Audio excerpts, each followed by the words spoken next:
Hi there, Janet Fritz here for Galaxy Girl Creations. Welcome to my channel, and I am working off of not a sketch. This was a challenge in the Secret Not Secret Kit Club, and it was a tutorial on how to make these little squares using a circle punch. And I've got a bunch of them made, and you can see me making them there. I am just scoring them with my ruler and a stylus and making the squares. So basically you punch them and then you just put your ruler across and then score them and fold them in. And so I have done that with a whole bunch of different paper, and these are all papers from varying places. So a lot of them are out of my scrap bin, and this is a good way to use up a lot of paper out of your scrap bin. Um, Unfortunately, it doesn't use as much as you think it might, but it does use quite a bit. So um, it's just, it uses a little bit of each color. Now, I guess if you were to punch everything in the same color, you would use like, an entire sheet or something. But because I'm just using little scraps here and there, it's not really plowing through my scraps as I had hoped it would. So I have these two pictures. My daughter is on the left, my niece is on the right, and they've grown up together and they've been really close all throughout their lives. And so I kind of just wanted to document it. There's no really fancy story or anything, except that they've just, they've been each other's friends forever. And we homeschooled, and my daughter was homeschooled. My niece was homeschooled as well. They did a lot of classes together outside of the home.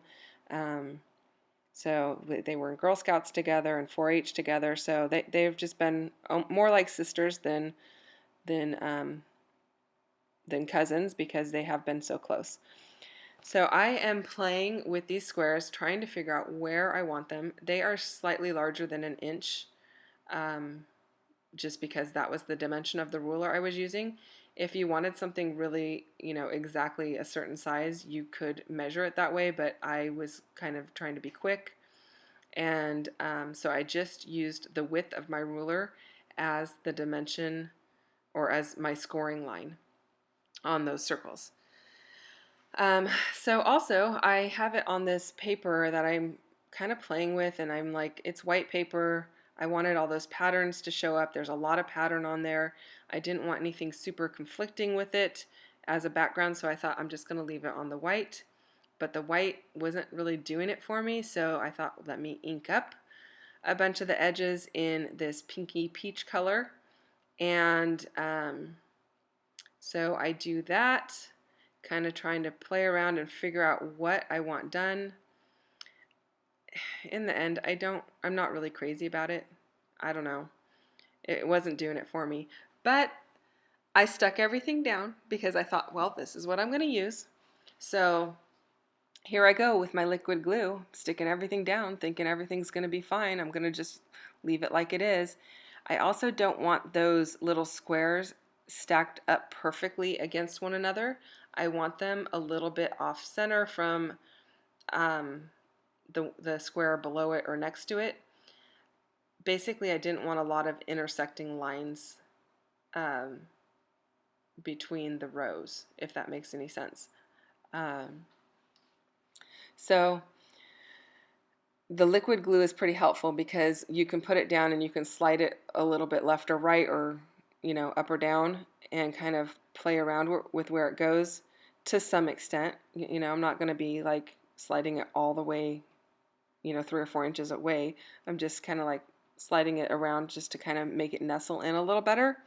If I had used my ATG gun, first of all, it would have taken a lot longer, and I guess that little square was not perfectly square, so I was toying with taking it out. But the liquid glue certainly made it go a lot faster. So there you see I have inked around all of the edge with that peachy color, and I'm still gluing. I think it's going to be fine, but it's not going to be fine. I'm just, letting you know, not going to be fine. I don't like it. So I will end up cutting out the sections of all of those squares and mounting it onto a different piece of paper. And you're going to see that coming up. Oh, I guess I still had this right hand side to do with this ink. And I kind of just skip the areas where I know the squares are going to cover it up. And I want all of those little squares to kind of be radiating out from the photos. I don't want a huge overlap with the photos. I don't mind if they touch a little bit, but I don't want them blocking a lot of the photo per se. So, geez. I'm just going to play around here for a little bit. And then I am going to take my photos and I'm going to layer them up with some of those same colors that I had used for the squares. You can see all of the circles that are punched out of it, and I am just going to go ahead and use those scraps to bring some of those same colors around the photos, and I really like how that looks.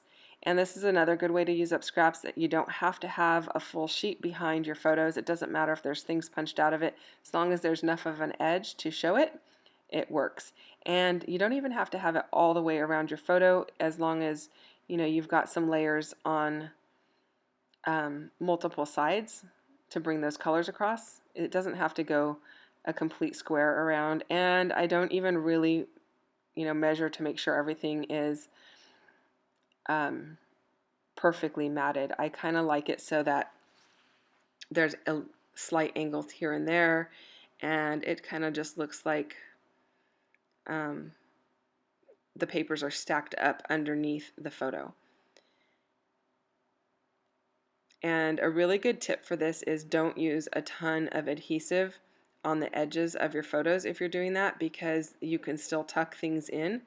You can always add a little bit of liquid adhesive or even some tape runner if you needed to, but you don't want to put a ton all the way around the edge of your photo and then put it down and then have to rip it up to add more layers. So that is just my suggestion to you. Once you get that glue on there under your photos all the way around the edge, it's really a bear to kind of pull all of those up. So I had left those last squares that are touching the photo. I had not glued those down because I knew I was going to map my photos. And so now I am playing with how they lay down again, and I'm moving some of the colors around just to bring color to some areas that I thought needed it. I didn't want, all of the blue squares next to each other or all the pink squares next to each other. So I'm kind of just mixing them up a little bit and moving things around and playing with it. And once I get it where I like it, I will glue everything down. So now I've got things glued down. I did that off camera, and I am putting some glue into the center of some of those squares, and I'm filling it with sequins. And that just totally jogged my memory. This was a challenge at the Secret Not Secret Kit Club, and it was Jody from Spiegel Mom Scraps. It was a tutorial that she did on how to do those squares, and showing us different ways to use sequins, and one of those ways was to fill up the squares with sequins. So I went ahead and I did that with a couple of the squares in each of the 4 sections of embellishments there.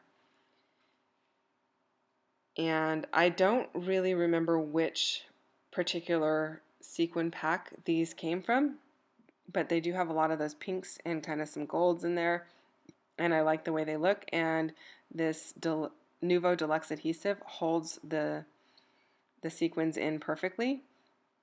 I haven't had any problems with anything falling off my layouts with that glue. The glue comes out very fine, and if you leave it on its side while it's open like that, it doesn't tend to clog up very easily. So it has been my new favorite liquid glue. It dries clear, doesn't dry super shiny, so if that is a factor in your glue purchase, I highly recommend it. Yeah, so in fact I liked it so much I think I brought like 5 or 6 bottles of it at the retreat with Christina, and I just love it.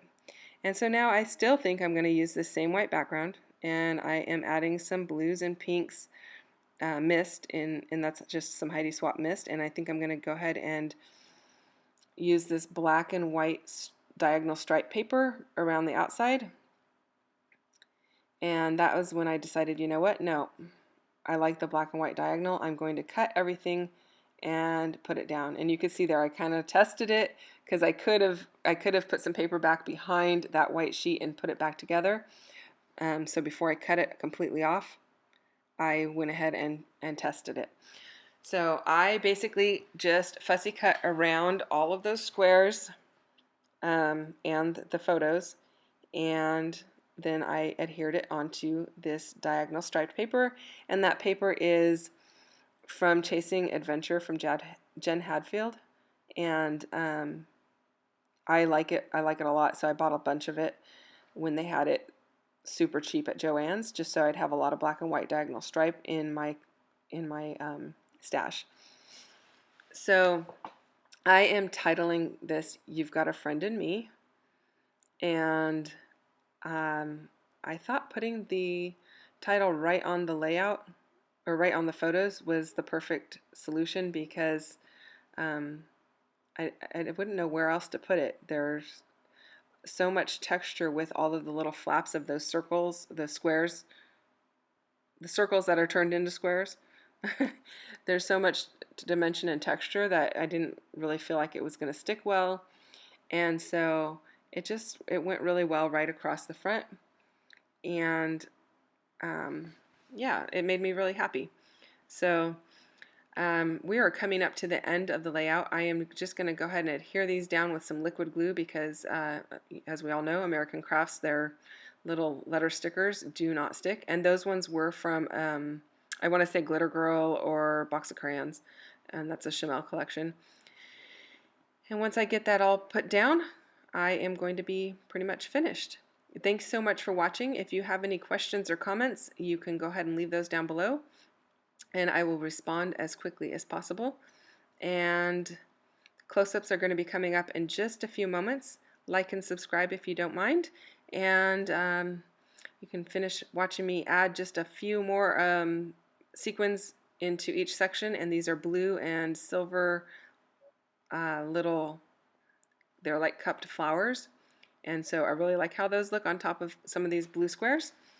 And that's pretty much going to end the layout. So again, stick around for the close-ups, and if you have any questions about the Redefined Creative and the Secret Not Secret Kit Club, you can leave me a message down below, or I will put a link to the website in the comments so that you can go over and check that out if that's something that you're interested in. Thanks again for watching. I will see you next time.